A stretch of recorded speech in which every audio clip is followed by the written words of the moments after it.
Here's the Democrat Socialists' promise to the black man in America. You ready? We'll help you become a habitual offender. We'll help you if you choose to become a career criminal. But we will not help you get access to a quality education. We won't help you on the front end enjoy the opportunities that are available in America, particularly when you get exposed to the possibility of quality schooling. We won't be there for that. But in your neighborhoods where there is a disproportionate number of broken homes, meaning fatherless homes, and a disproportionate level of violence, still a minority, but a disproportionate level, we'll be there to paper over that self-destruction. But we will never be there to provide opportunities for you or your children. Don't believe that? Okay.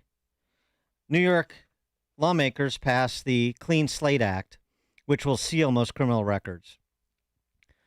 Once Governor Hochul signs it, your conviction record is wiped clean 3 years after sentencing for misdemeanors and 8 years for felonies. No matter how many. And those are the sort of laws, like the Safety Act in Chicago, or the in Illinois, and like the Safety Act's application in Chicago de facto, that lead you to reading stories like this every single day. Every day. 11-time felon robbed 2 people at gunpoint, then crashed his getaway car. An 11-time convicted felon stands accused of robbing 2 people at gunpoint near the Division Blue Line station this week. His plan went awry when he crashed his getaway car as police were responding to the call. No, now he's being held without bail. 11 felonies in. A 15-time convicted felon on bail for a pending Class X armed habitual criminal charge found lying next to a gun in a church parking lot near the Kennedy. That would be St. Stanislaus. 47 years old, this career criminal, 15-time convicted felon, now charged with another count of a Class X armed habitual criminal. When they arrived, they found him unconscious in the church parking lot with a gun lying next to him. The cops secured the loaded 9mm and took him into custody. During the bail hearing, the assistant public defender said he lives with his 3 children and works in construction. Oh, yeah. Does he really? Uh-huh. Good luck to those 3 kids. So that's the one end, what I just said. Now let me prove up the other end. Did you see this new study on charter schools done by Stanford University that just came out? Stanford University's Center for Research on Educational Outcomes compared the performance of charter schools in New York, in particular, versus those of the traditional public schools. They analyzed test results of 4 million students from 2015 to 2019 from 29 states and New York City and D.C. Give you the overall and then get to New York, because what's happening in New York, the same place that just passed the Clean Slate Act. Overall, charter school students' performance reflected the equivalent of 16 days more of learning on average a year in reading than their local traditional public school and 6 days more learning in math. Compared to their traditional public school, meaning the neighborhood school peers, urban charter schools had 29 additional days of growth per year in reading, 28 days additional growth in math. The performance of charter schools in New York City versus traditional public schools, off the charts. Big Apple charter school kids gained an additional 80 days in math and 73 in upstate as compared to their local school peers. In the best charter school systems in New York City, like the Success Academy, Eva Moskowitz's outfit, 206 additional days of learning in math, 107 in reading. It's almost a full school year. 107 in reading compared to their surrounding traditional public school peers. 206 additional days of learning in math, 107 in reading, Success Academy charter schools. Oh, and a related story, Democrats say lawmakers have refused to lift the cap on the number of charter schools allowed in New York. I rest my case. Any questions? Should we talk about the tax credit scholarship program in Illinois that the Democrats who send their kids to private schools just rescinded? Is that what you think when you think of the benevolence of the Democrat socialists? Let's help career criminals and not kids get access to the kind of schools like Success Charter schools in New York City. Is that what you think? That's the big play? That's why you're affiliated with the Democrat Socialists? What a deal. And what's the attitude? What's the attitude of the adults? You know, the electorate that allows for this? It's the world we live in today. I mean, they try to say Chicago, but I just got back from Vegas and LA, and it's the world we live in. And that woman witnessed the shooting of 3 people yesterday outside the Red Line stop on 95th and the Dan Ryan. It's just and the world. It's just where we live in. It's the world we live in. No, it isn't actually. Wasn't rattled. A 16-year-old was shot. It's not. It's not the world that everybody lives in. First of all, Chicago is much worse than L.A. or Vegas on a per capita basis. So, I mean, that's absurd. Secondly, that is not the world that everybody in Chicago lives in. That's the world you have come to accept because the Democrat Socialists told you to accept it, and don't worry, we'll be good to the criminals. For more on this, pleased to be joined by Darvio Morrow again. He is the CEO of the FCB radio network and co-host of the Outlaws radio show. Darvio, thanks for joining us again. Appreciate it. Thanks for having me. I appreciate it. So what do you think about my formulation?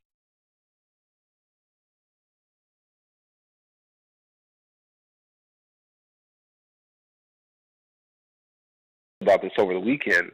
Down in Atlanta, you know, they had the controversy, the quote unquote controversy over Cop City, which is this, they want to build this big training facility for police officers. Right. And it passed, I think 11-4. Now 8 of the 11 members of the Atlanta City Council are black. The mayor's black and he supports this, right? And Antifa and some of the other groups are threatening the lives of the city council members who voted for this now. And I literally saw a post, and I quote tweeted it and shared it. I'm like, this is unbelievable. That tells you all you need to know about people who think like this. There were people complaining that the reason why Atlanta was willing to support Cop City, quote unquote Cop City, is because there are too many successful black people in Atlanta. Right. So they're not ready for revolution. Basically, the black mayor is a white supremacist. And it showed to me right there what I think a lot of people don't see. I see here in Cleveland, because I see that there's a dividing line in our city between normal Democrats and these lunatics. And there's a lot that you see a lot of that going on in a lot of cities across the country. What a lot of people aren't seeing, this is not about party. It's not even about us. The issue is not the issue. The real issue is they want revolution, and they will weaponize race in order to get to what they really want. And seeing the reaction to Atlanta, to the response to Atlanta, where people were saying, well, Atlanta is the capital, is the home of black capitalism, like that's a bad thing, tells you all you need to know. All of this stuff is just, it's just window dressing for what they actually want. They don't care about black success. They don't care about black achievement. They don't care about any of that. We are just pawns in this. We're just political footballs to them. That's it. Yeah, and you wrote in your piece, in Newsweek.com, crime is coming for the rich. Now will people care about 2 Cleveland Browns players? And tell us what happened to them. Yeah, so last week here in Cleveland, 2 Browns players were in downtown Cleveland. And for people who don't know, downtown Cleveland is the wealthiest neighborhood in the entire city. And they were coming out of a swanky nightclub and got robbed at gunpoint. Now, they weren't in some seedy hole in the wall bar on some sketchy side of town. This was in the middle of the wealthiest neighborhood in the entire city, and they got robbed at gunpoint. This is absurd. It's absolutely absurd. And as you saw in my article, I talked to Cleveland City Council president who was outraged. And he's been somebody who's been talking from day one about the problems with crime rising, and our police force is leaving. Our most recent police academy had only 9 recruits in it.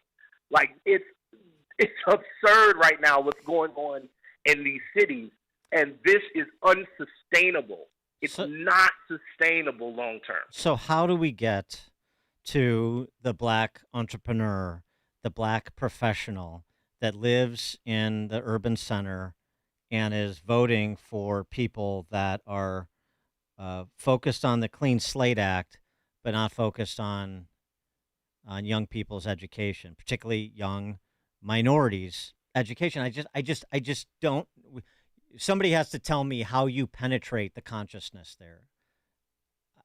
So here's the thing. I don't even think it's necessarily an issue of penetrating the consciousness, because there are a lot of people who are aware of it.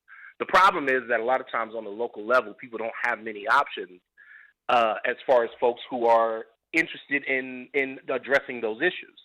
So now if you have, and I can just tell you from what I've seen, if you have a Republican Party on the local level that's not competitive, and you have a Democratic Party at the local level that is basically at war with itself, between the moderates and the socialists, it leaves everybody else kind of out, especially when the socialists win. We've had situations in, like, Chicago. You guys replaced a bad mayor with someone who's even worse. Right. That's what we do. We've had these issues, but even still, and I use that as an example a lot of times, because even still in Chicago, it shows that 48% voted for the other guy, though. So it showed that there's a constituency for sanity, even in Chicago. There needs to be a connection made to get it over the top. So what is that? I mean, I'm just like spitballing here. So does it, the Republican Party or honkies like me need to help to politically elevate, not financially and other? Because I'm talking about like business owners, black business owners, Latino business owners, professionals. They don't need my direction in life. They don't need my financial help. They're doing fine on their own. But they need to be lifted up to be leaders. They need to more profile. Is that where we can help to say, look, you believe these things. We have a lot of intersections of agreement, perhaps on school choice or law and order, or other issues, whatever. The tax friendliness or lack thereof in terms of running a business or being a part of a business. So let us help you elevate some professional organization or entrepreneur group or YPA chapter, YPA chapter that you're a part of, but you're just sort of one in the mix. Maybe there's a way to push some people forward, identify talent and push it forward. Is that a play? I think so. And I think it actually goes back to the point I was making about Atlanta. One of the things I said on Twitter was black capitalism may be the only thing that can save this country. And what I mean by that is if you go back and you look at the comments that these radicals made negatively insulting the fact that there are too many successful black people in Atlanta, it gives you a perfect blueprint as to what beats back socialism. What beats back Marxism, because these people use race as a weapon to get to what they really want, which is revolution.